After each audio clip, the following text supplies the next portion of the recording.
Welcome to my YouTube channel दोस्तों। आज हम फिर से कक्षा 7 का ही वसंत का एक पाठ पढ़ेंगे। पाठ 15 नीलकंठ। तो सबसे पहले इसकी कहानी पढ़ते हैं। चलिए, ये एक मोर मोरनी की कहानी है। उस दिन एक अतिथि को स्टेशन पहुंचाकर मैं लौट रही थी कि चिड़ियों और खरगोशों के दुकान का ध्यान आ गया और मैंने ड्राइवर को उसी ओर चलने का आदेश दिया।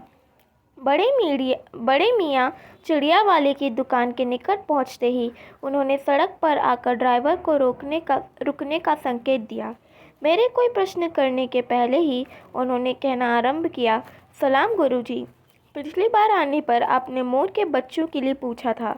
शंकरगढ़ से एक चिड़ीमार 2 मोर के बच्चे पकड़ लाया है। एक मोर है, एक मोरनी। आप पाल लें।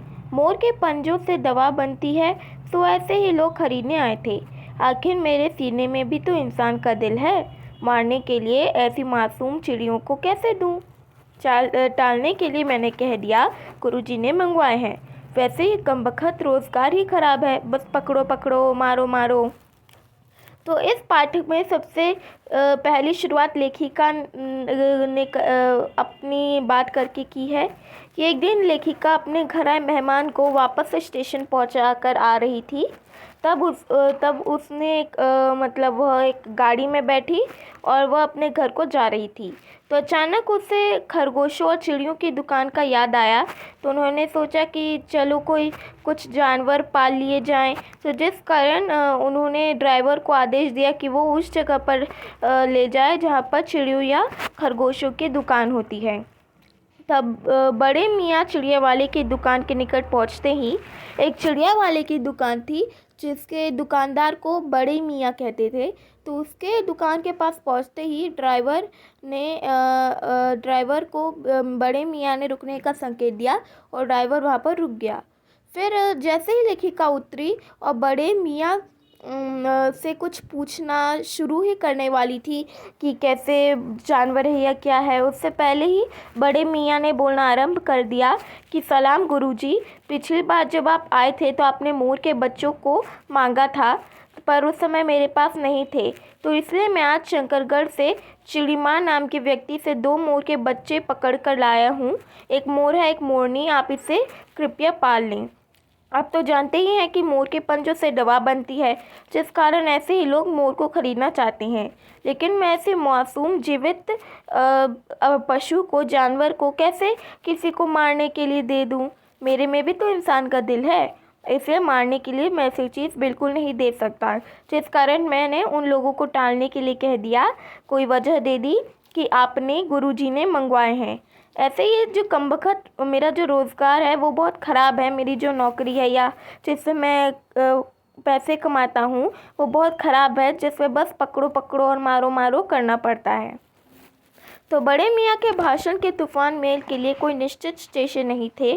सुनने वाले नहीं हैं। सुनने वाले थक कर जहाँ रोक दे वही स्टेशन मान लिया जाता है। इस तथ्य से परिचित होने के कारण ही मैंने बीच में उन्हें रोककर पूछा, मोर के बच्चे हैं कहाँ? बड़े मियाँ के हाथ के संकेत का अनुसरण करते हुए मेरी दृष्टि एक तार के छोटे से पिंजड़े तक पहुँची जिसपे तीतरों के समान 2 बच्चे बैठे थे। पिंजड़ा इतना संकीर्ण था कि वे पक्षी शावक जाली के गोल फ्रेम में किसी जड़े चित्र जैसे लग रहे थे। तो बड़े मियाँ मतलब चिड़िया वाले की दुकान के दुकानदार बड़े मियाँ जो है वो कहीं भी भाषण देना शुरू कर देते थे।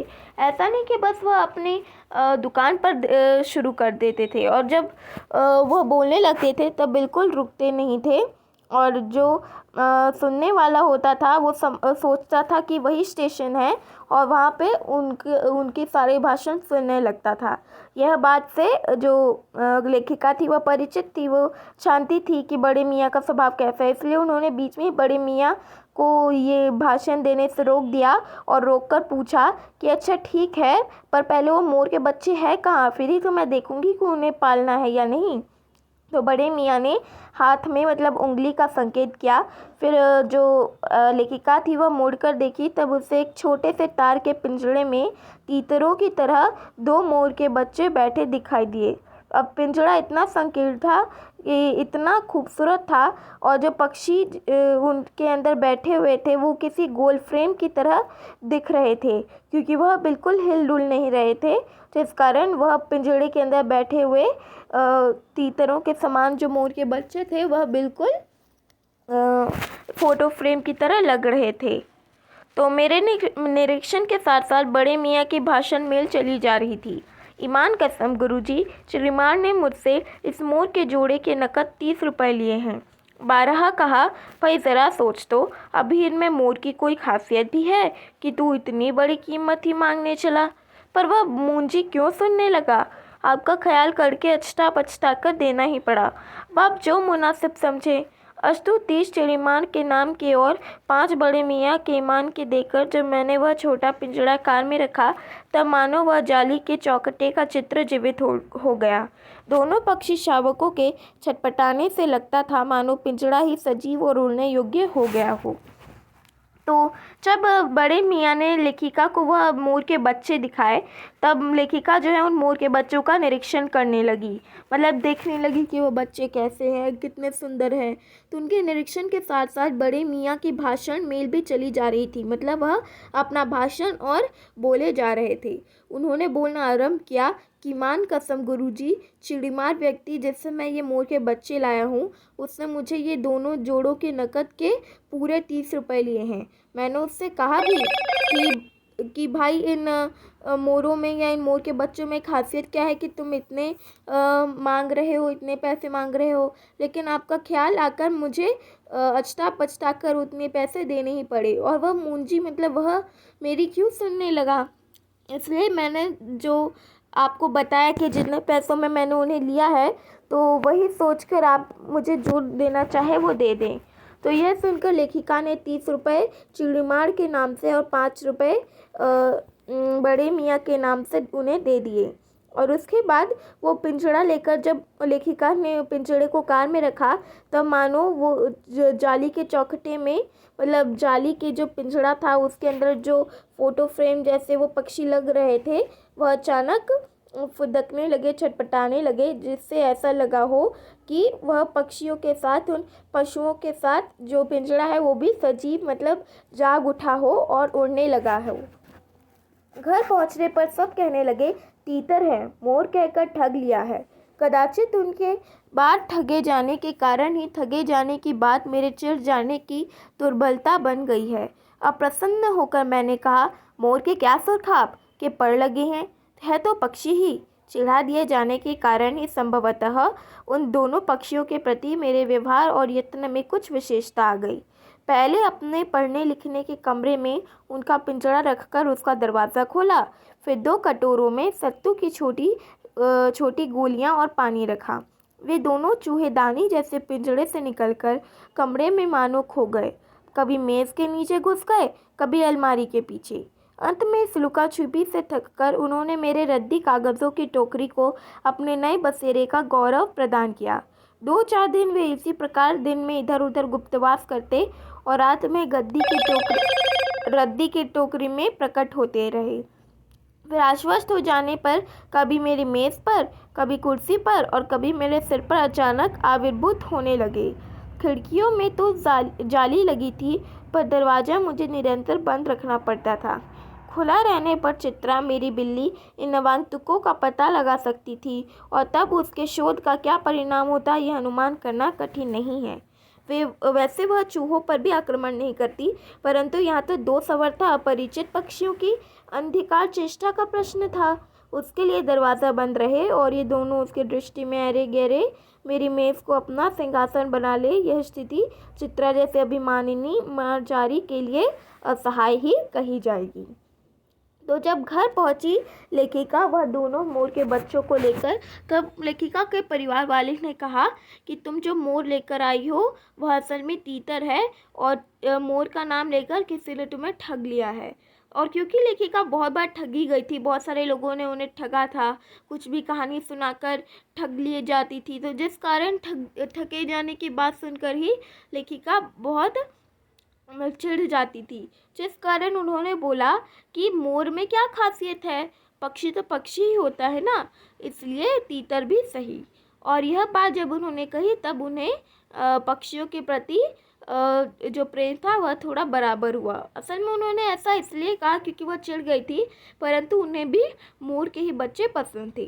तो उन्होंने सबसे पहले वह 2 बच्चों को अपने पढ़ने लिखने के कमरे में उनका पिंजरा रखा। उसके बाद दरवाज़ा खोला और फिर 2 कटोरियों में सत्तू की छोटी छोटी गोलियां और पानी रखी, जिसमें वह मोर के बच्चे उसे खा सके।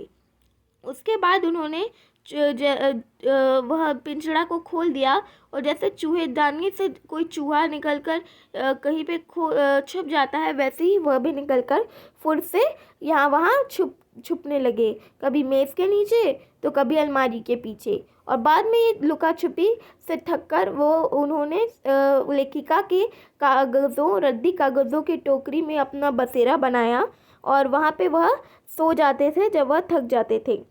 2-4 दिन हो गए वह कमरे में उन्हें रखे हुए।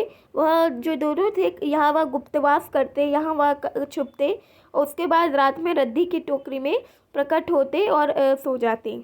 और कभी कभार जब उन्हें नींद आती तो कभी कभार वो लेखिका के मेज़ पर, कुर्सी पर या कभी कभार लेखिका के सिर पर आकर सोने लगती।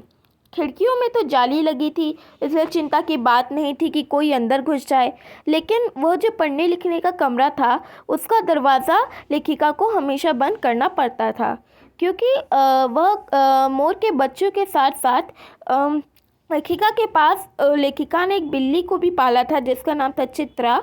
और उन्हें डर था कि वो बिल्ली कहीं इन मोरों को खाकर, मोर के बच्चों को खाकर इनकी मृत्यु ना कर दे। ऐसे तो चित्रा बिल्ली जो थी वो बहुत शांति प्रिय थी, वह किसी चूहों पर भी हमला नहीं करती थी। पर क्या मालूम जब वो ऐसे नवागंतुकों को देखेगी तो शायद इन पर हमला ही कर दे। और अगर इनके सामने, चित्रा बिल्ली के सामने, ये मोर के बच्चे ऐसे अपना सिंहासन तरीके से मेज़ पर बैठ जाएं तो वह चित्रा जैसे अभिमानी बिल्ली के लिए असहाय, मतलब बहुत क्रोधित वह हो जाएगी। जब मेरे कमरे का कायाकल्प चिड़िया खाने के रूप में होने लगा तब मैंने बड़ी कठिनाई से दोनों चिड़ियों को पकड़कर चाली के बड़े घर में पहुंचाया, जो मेरे जीव जंतुओं का सामान्य निवास है। दोनों नवागंतुकों ने पहले से रहने वालों में वैसा ही कौतूहल जगाया जैसे नववधू के आगमन पर परिवार में स्वाभाविक है। लक्का कबूतर नाचना छोड़कर दौड़ पड़े और उनके चारों ओर घूम घूम कर गुटरगू की रागिनी अलापने लगे। बड़े खरगोश सभ्य सभासदों के समान क्रम से बैठकर गंभीर भाव से उनका निरीक्षण करने लगे। उनकी गेंद जैसे छोटे खरगोश उनके चारों ओर उछल-कूद मचाने लगे। तोते मानो भली भांति देखने के लिए एक आंख बंद करके उनका परीक्षण करने लगे। उस दिन मेरे चिड़ियाघर में मानो भूचाल आ गया। धीरे धीरे दोनों मोर के बच्चे बढ़ने लगे। उनका कायाकल्प वैसा ही क्रमशः और रंगमय था जैसे इल्ली से तितली का बनना। तो जब धीरे धीरे बहुत दिन हो गए और मोर के बच्चे लेखिका के पढ़ने लिखने के कमरे में रहते थे, तब उन्हें रहना बहुत मुश्किल हो गया, कठिन हो गया कि वह मोर के बच्चे बहुत परेशान करते थे और चिड़िया घर जैसा उनके पढ़ाई लिखाई का कमरा हो गया था। तो इस कारण उन्होंने उन दोनों बच्चों को पकड़कर चाली घर में पहुंचा दिया, जहां पर उनके पाले हुए और बहुत सारे जानवर, पशुएं थी। वहाँ पर जैसे किसी नववधू के आगमन पर परिवार जैसा करता है, वैसे ही जो बाकी सारे जानवर थे, पशु थे, उन्होंने उन दोनों मोर के बच्चों का स्वागत किया। जैसे वहाँ पे रहने वाला एक कबूतर था जिसका नाम था लक्का, वो नाचना छोड़कर अचानक वो दोनों मोर के बच्चों के गोल गोल घूमकर गुटरगू अलापने लगा। फिर एक बड़े खरगोश थे जो बहुत गंभीर भाव से उनको निरीक्षण करने लगे। एक छोटे खरगोश थे जो उछल कूद मचा रहे थे, और तोते तो ऐसा लग रहा था जैसे आंख बंद करके उनका परीक्षण कर रहे हैं। और उस दिन तो लेखिका के चिड़ियाघर में भूचाल ही आ गया जब मोर के 2 बच्चे जाली घर में रहने को आए। अब धीरे धीरे दोनों मोर के बच्चे बढ़ने लगे। बहुत सालों की बात बताया है। और बढ़ने के बाद जैसे छोटे में उनका रंगमय था वैसे ही वह दिखते थे, और जैसे इल्ली से कोई तितली बनती थी वैसे ही वह बड़े हुए। मोर के सिर की कलगी और सघन ऊंची तथा चमकीली हो गई, चोंच अधिक बंकीम और पैनी हो गई, गोल आंखों में इंद्रणी की नीलाभ द्युति झलकने लगी, लंबी नील हरित ग्रीवा की हर भंगिमा में धूप छाही तरंगे उठने गिरने लगी। दक्षिण वाम दोनों पंखों में सलेटी और सफ़ेद आलेखन स्पष्ट होने लगे। पूंछ लंबी हुई और उसके पंखों पर चंद्रिकाओं के इंद्रधनुषी रंग उद्दीप्त हो उठे। रंग रहित पैरों को गर्वीली गति में एक नई गरिमा से रंजित कर दिया। उसका गर्दन ऊंची कर देखना, विशेष भंगिमा के साथ उसे नीची कर दाना चुगना, पानी पीना, टेढ़ी कर शब्द सुनना आदि क्रियाओं में जो सुकुमारता और सौंदर्य था उसका अनुभव देखकर ही किया जा सकता है। गति का चित्र नहीं आंका जा सकता। तो जब दोनों मोर के बच्चे बढ़ने लगे तब मोर की बात बताई है। मोर के जैसे जो दो बच्चे थे उनमें से एक मोर थी, एक मोरनी थी। तो जो मोर था वह बहुत सुंदर था। उसके सिर पर कलगी थी जो बहुत ऊंची और चमकीली थी, और उसकी जो चोंच थी बहुत बंकीम और पैनी थी, मतलब बहुत ज़्यादा नुकीली थी। और उसकी जो आंखें थी बिल्कुल गोल और इंद्रणी और नीलाभ रंग की थी, और उसकी जो यह गर्दन थी वो नील हरित रंग की थी और बहुत लंबी थी, और वह बहुत ज़्यादा सुंदर था। दक्षिण वाम में जो उसके दोनों पंख थे वो सलेटी और सफ़ेद रंग के थे, और पूँछ लंबी थी और उसके पंखों पर चंद्रिकाओं के इंद्रधनुषी रंग थे। और उसके जो पैर थे वो रंग से भरे हुए थे और एक नई गरिमा से रंजित कर दिया। और वह मोर की जो गर्दन थी वह जब ऊंची कर देखता था तब वह बहुत अच्छा दिखता था, और जब वह उसी गर्दन को ग्रीवा को नीचे कर लेखिका के हाथ से दाना चुगता था या पानी पीता था तब यह देखने में बहुत सौंदर्य आता था, और उसका अनुभव भी हम देखकर ही कर सकते हैं।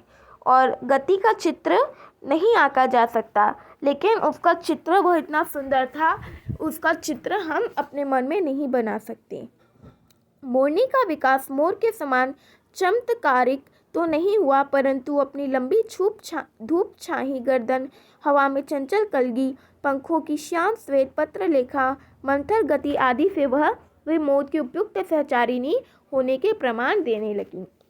अब जैसे मोर तो बड़ा हुआ था तब वह इतना सुंदर था, उसके जो शरीर थे उनमें कितने तरह तरह के रंग थे, परंतु जो मोरनी थी उसका विकास उतना अच्छा ना हुआ, परंतु तब भी उसकी जो गर्दन थी वो बिल्कुल धूप छाही थी और चंचल कलगी थी, और पंखों का जो ये श्याम श्वेत पत्रलेखा था, मंत्र था, ये सारी भी चीज़ें ऐसा प्रमाण देती थी कि वह मोर की सहचारिणी है। नीलाभ ग्रीवा के कारण मोर का नाम रखा गया नीलकंठ, और उसकी छाया के समान रहने के कारण मोरनी का नामकरण हुआ राधा। मुझे स्वयं ज्ञात नहीं कि कब नीलकंठ ने अपने आप को चिड़ियाघर के निवासी जीव जंतुओं का सेनापति और संरक्षक नियुक्त कर लिया। सवेरे ही वह सब खरगोश, कबूतर आदि की सेना एकत्र कर उस ओर ले जाता जहाँ दाना दिया जाता है, और घूम घूम कर मानो सबकी रखवाली करता रहता। किसी ने कुछ गड़बड़ की और वह अपने तीखे चंचू प्रहार से उसे दंड देने दौड़ा। तो हमने देखा कि कैसे मोर कितना सुंदर था। मोरनी उतनी सुंदर नहीं थी, परंतु उसमें भी कुछ कुछ खासियत थी जो ऐसा प्रमाण देती थी कि वह मोर की सहचारिणी है। अब हम उनके नाम देखते हैं कि उनके नाम क्या थे। जो मोर था उसकी जो ग्रीवा थी, जो गर्दन था, वो बहुत लंबा और नीले रंग का था, जिस कारण उसका नाम नीलकंठ हुआ। और नीलकंठ जैसे हम जानते हैं किसे कहते हैं, और वैसे ही कृष्ण जी को कहते हैं। और वैसे ही जैसे राधा जो है श्री कृष्ण के आसपास घूमती थी, वैसे ही जो मोरनी थी वो नीलकंठ के आसपास घूमती थी, जिस कारण मोरनी का नाम रखा गया राधा। फिर लेखिका बोल रही है कि उन्हें खुद याद नहीं कि कब जो नीलकंठ था उसने चिड़ियाघर के सारे जीव जंतुओं का सेनापति वह उसने खुद को ही नियुक्त किया। सवेरे वो जो है सब खरगोश, कबूतर और सारी पशुओं की सेना को इकट्ठा करके उस ओर ले जाता है जहाँ पर जानवरों या पशुओं को दाना दिया जाता, और फिर घूम घूम कर वह सारे जानवरों की रखवाली करता कि वह दाना खा रहे हैं या नहीं।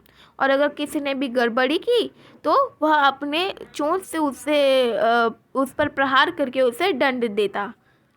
खरगोश के छोटे बच्चों को वह चोंच से उनके कान पकड़कर ऊपर उठा लेता था, और जब तक वे आर्तक्रदन न करने लगे थे उन्हें अधर में लटकाए रहता। कभी कभी उसकी पैरी चोट से खरगोश के बच्चे का कर्णवेध संस्कार हो जाता था, पर वे फिर कभी उसे क्रोधित होने का अवसर न देते थे। दंड विधान के समान ही उन जीव जंतुओं के प्रति उसका प्रेम भी असाधारण था। प्रायः वह मिट्टी में पंख फैलाकर बैठ जाता और वे सब उसकी लंबी पूंछ और सघन पंखों में छुआ छुआल सा खेलते रहते थे। तो हमने देखा कि जो नीलकंठ थे वह अचानक एक दिन सारी पशुओं के सेनापति अपने आप को नियुक्त किया, और वह जो है सारे जानवरों को दाना चुगाने के लिए वैसी जगह पर ले जाता और जो कुछ भी गड़बड़ी करता उसे दंड देता। तो खरगोश के जो छोटे बच्चे थे उन्हें अपने तीखे चंचू प्रहार से मारेगा तो उनको तो कुछ ज़्यादा दर्द होगा, मर भी सकते हैं, जिस कारण वह उन बच्चों को कान से पकड़कर उठाए रखता, और जब तक वह माफ़ी न मांगते तब तक वह छोड़ता नहीं और वैसे ही लटकाए रहता। तो इस तरीके से वह खरगोश के बच्चों को सजा देता था। और उसी में क्योंकि उसकी चोंच बहुत नुकीली थी, कई बार खरगोश के बच्चों के कानों में छेद हो जाता, जिस कारण आगे से वह नीलकंठ को कभी भी क्रोधित नहीं होने देते थे। ऐसा सुनने में तो लगता है कि नीलकंठ कितना बुरा था, वह कितना लोगों को चोट पहुंचाता था, पर असल में उसे दूसरे जानवरों के प्रति बहुत प्रेम था।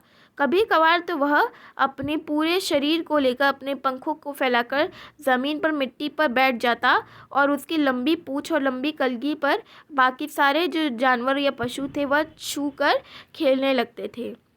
ऐसे ही किसी स्थिति में एक सांप जाली के भीतर पहुंच गया। सब जीव जंतु भागकर इधर उधर छिप गए। केवल एक शिशु खरगोश सांप की पकड़ में आ गया। निगलने के प्रयास में सांप ने उसका आधा पिछला शरीर तो मुंह में दबा रखा था, शेष आधा जो बाहर था उससे ची ची का स्वर भी इतना तीव्र नहीं निकल सकता था कि किसी को स्पष्ट सुनाई दे सके।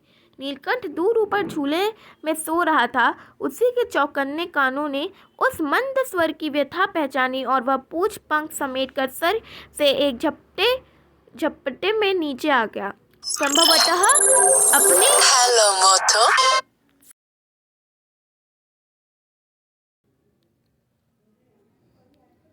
तो हाँ, मैं किसी वजह से हमने बीच में स्टॉप कर दिया था। तो अचानक क्या हुआ कि इतने शोर शराबे में, इतने खेल कूद में सारे पशुओं के बीच में क्या हुआ, एक दिन जाली घर में एक सांप घुस आया, जिससे सारे जीव जंतु भागकर इधर उधर छुप गए। लेकिन एक खरगोश का बच्चा था जिसका नाम था शिशु खरगोश। वह सांप की पकड़ में आ गया और निगलने के प्रयास में सांप ने शिशु खरगोश का आधा पिछला शरीर मुंह में दबा लिया और आधा शरीर उसका मुंह से बाहर था।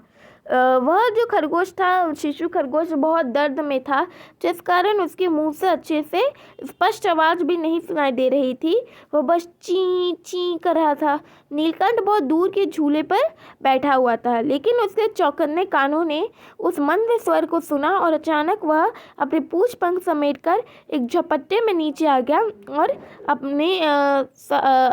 अचानक सांप के पास पहुंच गया और बहुत सतर्कता से समझ कर उसने सांप के फन पर चोंच मारने से खरगोश भी घायल हो सकता है, यह उसने जान लिया, जिस कारण उसने सांप के फन को पंजे से दबाया, जिससे जो खरगोश था वह निकल आया और उसके बाद चोंच पर उसके फन पर इतने प्रहार किए कि वह अधमरा हो गया। सांप अधमरा हो गया। बच्चा मुख से बाहर तो निकल आया, लेकिन वह अधमरा सा पड़ा रहा। राधा ने सहायता देने की आवश्यकता न समझी, परंतु अपने मंदकेका से किसी असामान्य घटना की सूचना सब ओर प्रसारित कर दी। माली पहुंचा, फिर हम सब पहुंचे। नीलकंठ जब सांप के 2 खंड कर चुका तब उस शिशु खरगोश के पास गया और रात भर उसे पंखों के नीचे रखे उष्णता देता रहा। कार्तिकेय ने अपने युद्ध वाहन के लिए मयूर को क्यों चुना होगा, यह उस पक्षी का रूप और स्वभाव देखकर समझ में आ जाता है। मयूर कलाप्रिय वीर पक्षी है, हिंसक मात्र नहीं। इसी से उसे बाज, चील आदि की श्रेणी में नहीं रखा जा सकता, जिनका जीवन ही क्रूर कर्म है। तो यह सब जो लड़ाई हो रही थी सांप और नीलकंठ में, उसमें राधा ने सहायता करने की आवश्यकता नहीं समझी, लेकिन उसने अपनी स्वर से इस घटना की सूचना सारे जानवरों को सब तक पहुंचा दी। माली पहुंचा, फिर उसके बाद हम सब पहुंचे, मतलब लेखिका और सारे जानवर पहुंचे। तब जब वह पहुंचे तब उन्होंने देखा कि नीलकंठ ने सांप के 2 टुकड़े कर चुके हैं और शिशु खरगोश के पास वह गया और रात भर उसे पंखों से हवा देता रहा। अब हम समझ ही सकते हैं कि कार्तिकेय ने अपने युद्ध वाहन के लिए मयूर को क्यों चुना होगा, मोर को क्यों चुना होगा।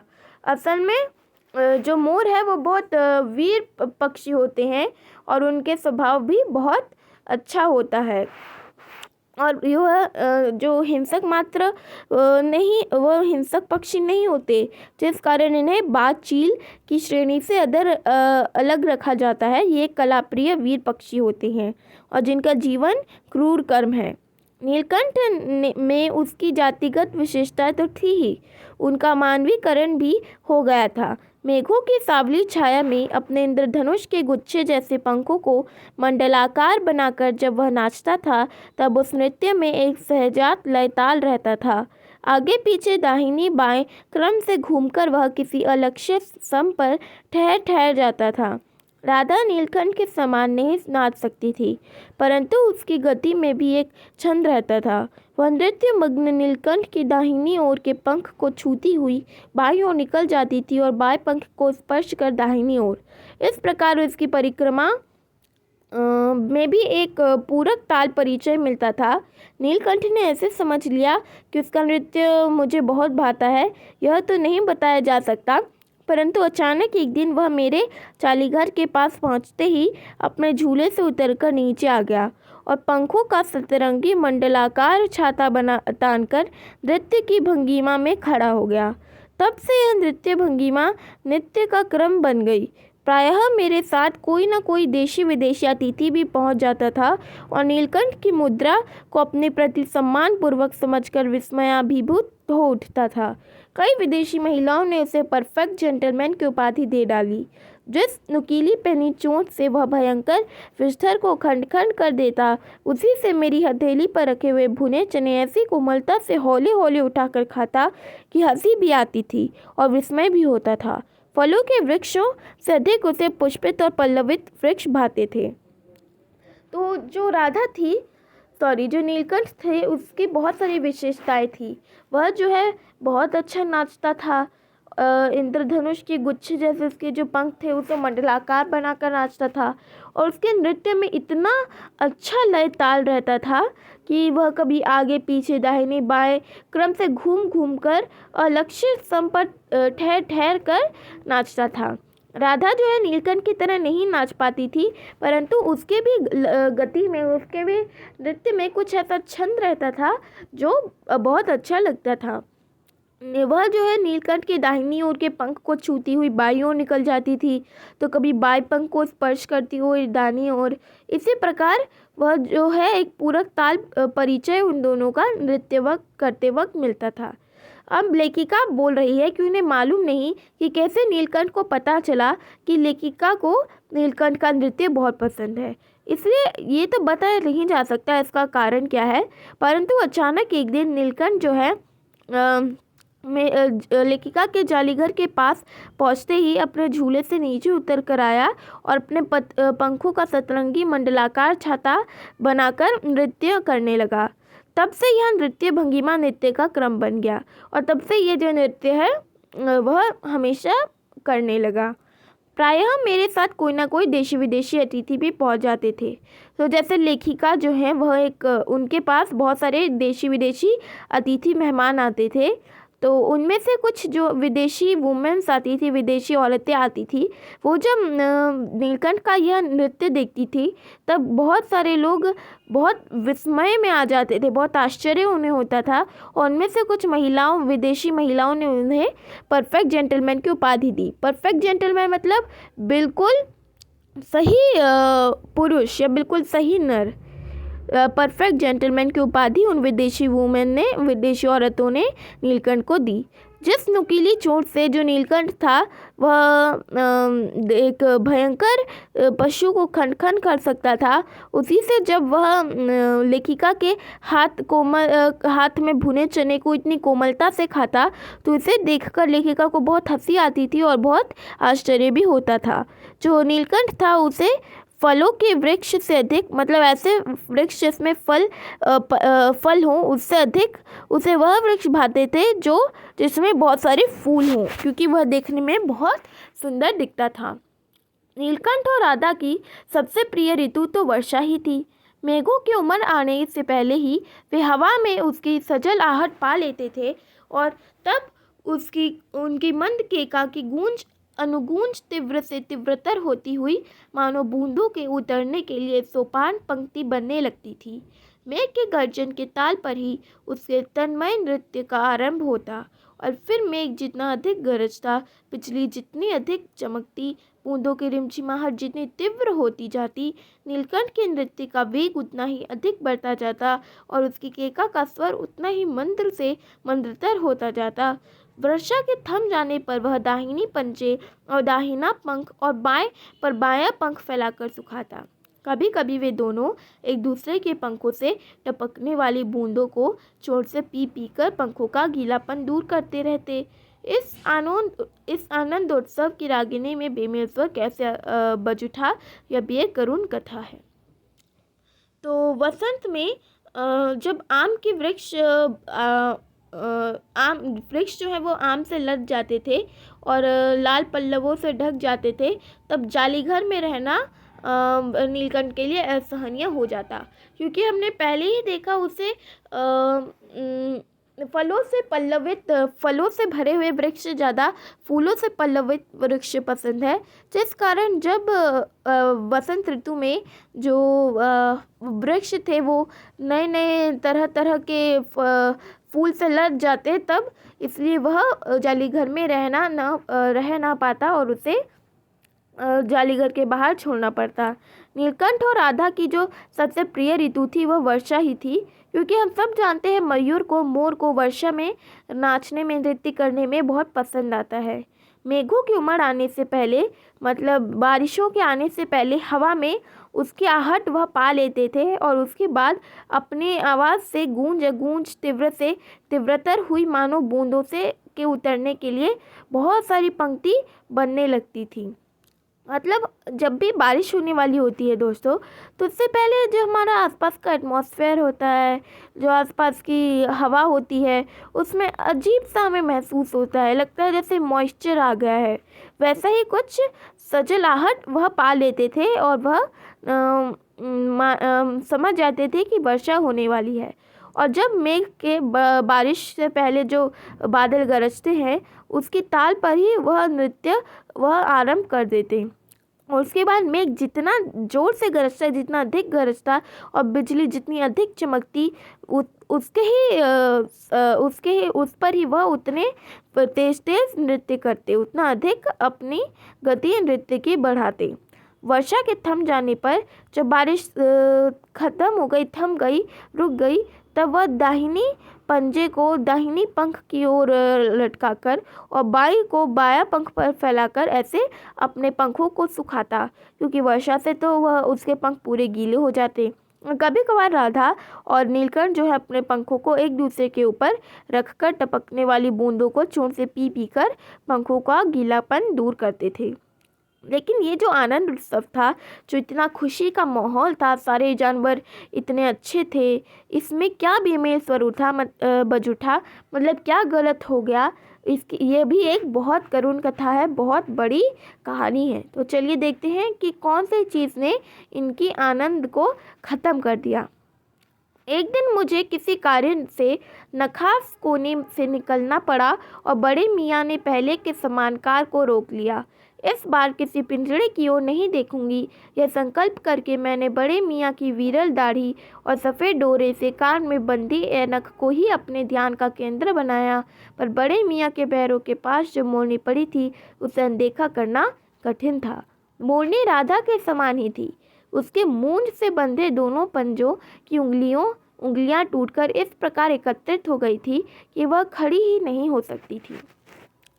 तो एक दिन क्या हुआ कि जो लेखिका थी उसे किसी कारण से घर के बाहर निकलना पड़ा। तो वह वापस से बड़े मियाँ की दुकान के पास से जा रही थी। तो उन्होंने मतलब बड़े मियाँ को अनदेखा करने का प्रयत्न किया, परंतु उसके पैर के पास जो घायल मोरनी पड़ी हुई थी उसे अनदेखा करना बहुत कठिन था। वह इतनी घायल थी कि लग रहा था लेखिका को कि उसे पाल ले और उसकी चोट को ठीक करे। वह जो मोरनी थी वह राधा की तरह दिख रही थी और उसके जो मूंछ से बंधे जो दोनों पंजे थे उसकी उंगलियां टूट गई थी और ऐसे इकट्ठा हो गई थी कि जैसे वो खड़ी भी नहीं हो पा रही थी। फिर बड़े मियाँ ने लेखिका को देखकर बोलने लग गए कि देखिए गुरुजी, कमबख्त चिड़ी मार ने बेचारी का क्या हाल किया है, और ऐसे कभी चिड़िया पकड़ी जाती है क्या? आप ना आई होती तो मैं उसी के सिर पर इसे पटक देता, पर आपसे भी यह अधमरी मोरनी ले जाने को कैसे कहूँ। तो बड़े मियाँ तो जानते थे कि जो लेखिका है वह कितनी भावुक है या कितने जल्दी किसी के वश में आ जाती है, किसी की बातों में आ जाती है।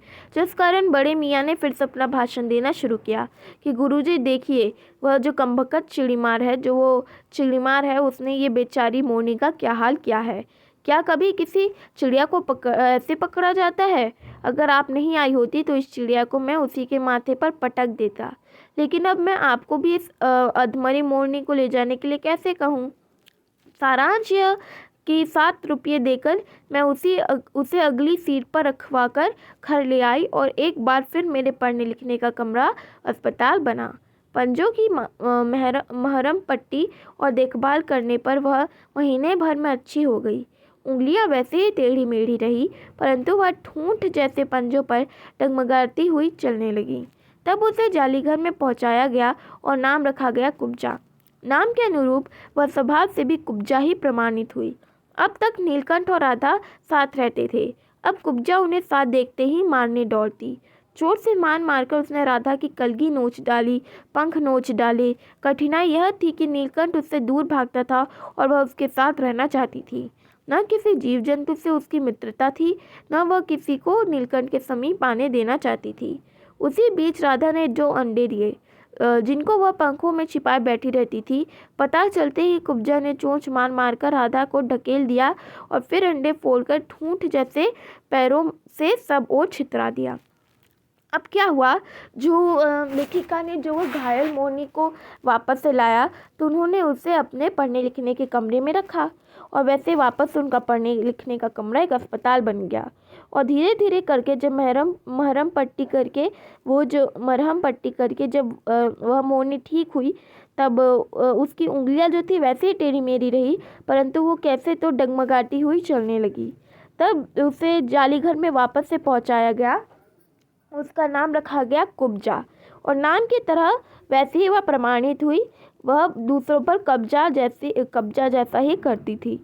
अभी तक जो नीलकंठ और राधा थे वो साथ रहते थे और कुब्जा जो है उनको साथ में देखते ही मारने के लिए दौड़ती। वह चोट से मार मारकर उसने राधा की कलगी नोच डाली, पंख नोच डाले। कठिनाई ये थी कि नीलकंठ तो कुब्जा को पसंद नहीं करता था, परंतु वह नीलकंठ के साथ ही रहना चाहती थी। उसी के बीच राधा ने 2 अंडे दिए और उसे वह पंखों में छिपाए रहती थी कि कहीं कुब्जा कर उस अंडों को भी कुछ न कर दे। अचानक कुब्जा आई और उसे चोंच से मारकर राधा को ढकेल दिया और फिर अंडे को फोड़कर पैरों से हर ओर दूसरी जगह पे छितरा दिया। इस कलह कोलाहल से और उससे भी अधिक राधा की दूरी से बेचारे नीलकंठ की प्रसन्नता का अंत हो गया। कई बार वह जाली के घर से निकल भागा। एक बार कई दिन भूखा प्यासा आम की शाखाओं में छिपा बैठा रहा, जहाँ से बहुत पुचकार कर मैंने उतारा। एक बार मेरी खिड़की के शेड पर छिपा रहा। मेरे दाना देने जाने पर वह सदा की भांति पंखों को मंडलाकार बनाकर खड़ा हो जाता था, पर उसकी चाल में थकावट और आंखों में एक शून्यता रहती थी। अपनी अनुभवहीनता के कारण ही मैं आशा करती रही कि थोड़े दिन बाद सब में मेल हो जाएगा। अंत में 3-4 मास के उपरांत एक दिन सवेरे जाकर देखा कि नीलकंठ पूछ पंख फैलाए धरती पर उसी प्रकार बैठा हुआ है जैसे खरगोश के बच्चे को पंखों में छिपाकर बैठता था। मेरे पुकारने पर भी उसके न उठने पर संदेह हुआ। वास्तव में नीलकंठ मर गया था। तो क्या हुआ कि जब कुब्जा ने अपने पैरों से जो राधा के अंडे को फोड़ दिया, तो ये जो कोलाहल हुआ, ये जो कलह हुआ, इससे जो राधा और कुब्जा थी उसकी दूरी और बढ़ गई, जिस कारण नीलकंठ की जो थोड़ी सी भी प्रसन्नता थी उसका पूरा ही अंत हो गया। कई बार तो वो जाली घर से निकलकर भाग गया और एक दिन तो भूखा प्यासा रहकर वह पेड़ की शाखाओं में छिपा रहा और लेखिका ने बहुत पुचकार कर उसको एक दिन उतारा। और कभी तो वो लेखिका के खिड़की के शेड पर छिपा रहता था और जब लेखिका उसे दाना देने जाती तब वो हमेशा की तरह पंखों को मंडलाकार बनाकर खड़ा हो जाता था, लेकिन उसकी जो चाल थी उसमें थकावट और आंखों में बिल्कुल कोई आनंद नहीं, बिल्कुल शून्यता दिखती थी। और उसकी ये जो अनुभवहीनता के कारण जो लेखिका थी वो आशा करती थी कि थोड़े दिन बाद या 3-4 मास बाद वह सवेरे जाकर मतलब थोड़े दिन बाद उन्होंने सोचा कि वो मिलेगी, जिससे थोड़ी भी प्रसन्नता नीलकंठ के मन में आ जाएगी। तो 3-4 मास के बाद वह नीलकंठ के पास गई और नीलकंठ को जब उन्होंने आवाज़ दी नीलकंठ को जब उन्होंने आवाज़ दिया तब देखा कि नीलकंठ आया नहीं। और ऐसा कैसे हो सकता है, क्योंकि वह जब भी नीलकंठ को आवाज़ देती थी वह आईना ऐसा कभी होता नहीं था। जो नीलकंठ था उसे जब पीछे से देखा लेखिका ने, तब देखा कि नीलकंठ पंख पूंछ फैलाए धरती पर उसी प्रकार बैठा हुआ है जैसे खरगोश के बच्चे को उसने पंखों में छिपाकर वह बैठा था। जब लेखिका ने उसे पुकारने पर भी वह नहीं आया तब उन्हें बहुत संदेह हुआ। फिर उन्हें मालूम पड़ा कि असली में वास्तव में नीलकंठ मर गया था। क्यों का उत्तर तो अब तक नहीं मिला। मतलब नीलकंठ की मृत्यु किस वजह से हुई, इसका उत्तर तो अब तक नहीं मिला। ना ही उसे कोई बीमारी हुई थी, ना उसके कुछ रंग बिरंगे फूलों के तबक जैसे शरीर पर किसी चोट का चिन्ह मिला। वो लेखिका ने नीलकंठ को अपने शाल में लपेटकर उसे संगम ले आई और गंगा के बीच धारा में उसे प्रवाहित कर दिया। तब उसके जो पंखों की चंद्रिकाएं थी वो बिंबित और प्रतिबिंबित होकर गंगा की चौड़ी पाट एक विशाल मयूर के समान तरंगित हो उठा। मतलब जब लेखिका ने नीलकंठ को वह गंगा की धारा में बहाया तब वह जो गंगा की धारा थी वह एक मयूर के समान तरंगित हो गई, अलग अलग रंग की दिखने लगी। नीलकंठ के ना रहने पर जो राधा थी वो निश्चय सी मतलब बिल्कुल मरी हुई सी कई दिनों के कोने में बैठी रहती थी। कई बार वो भाग कर यहाँ वहाँ देखती थी कि शायद नीलकंठ वापस आ जाए और उसके प्रतीक्षा में द्वार पर खड़ी रहती थी और द्वार पर दृष्टि लगाई रहती थी। और कुब्जा जो थी उसने सारे उसे कोलाहल कर दिया कि नीलकंठ कहाँ गया और साथ में बहुत सारे पशुओं के साथ उसकी खोज ढूंढ आरंभ की। खोज करने में वो जब जाली के दरवाजे के खुलते ही वह बाहर जब निकली और आम, अशोक, कचनार और बहुत सारी शाखाओं में नीलकंठ को ढूंढती रहती थी। एक दिन आम से उतरी थी और एक अल्सेशियन कुत्ती उसके सामने आई और जैसा कुब्जा का स्वभाव था उसके अनुसार वो कजली पर चोंच मारने लगी। परंतु क्योंकि कजली एक कुत्ती थी और क्योंकि उसके अंदर तो ज़्यादा ताकत होगी, तो उसने कुब्जा के गर्दन पर 2 दांत लगाए गाड़ दिया, जिससे कुब्जा को बचाया ना जा सका और उसकी भी मृत्यु हो गई। परंतु इन पक्षियों ने मुझे पक्षी प्रकृति और विभिन्नता का जो परिचय दिया है वह मेरे लिए विशेष महत्व है। फिर लेखिका बोलती है कि यह सब जो भी हुआ इससे जो लेखिका थी उसे पक्षियों की पक्षी प्रकृति का अलग अलग विभिन्न परिचय मिला। मतलब ऐसा भी नहीं कुछ पक्षी एक ही समान के होते हैं, सारे मोर अच्छे होंगे या सारे गंदे होंगे, ऐसा कुछ नहीं होता है। इसके बारे में लेखिका जान पाई। राधा अभी भी प्रतीक्षा कर रही थी। उसे लगता था कि कभी ना कभी तो नीलकंठ वापस से ज़रूर आएगा। और आषाढ़ का मौसम जब आता था तब वो आकाश में मेघ को देखती थी, लेकिन और कभी ऊंचे झूले पर, कभी अशोक की डाल पर अपने केका मतलब अपने बहुत रोते हुए स्वर में नीलकंठ को बुलाती रहती थी।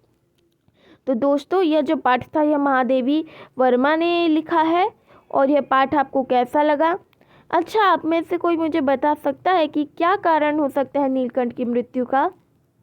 मेरे अनुसार नीलकंठ जो था वह बहुत मानसिक दबाव में आ गया था, क्योंकि वह जो था कुब्जा और राधा के इस दूरी से बहुत परेशान हो गया था।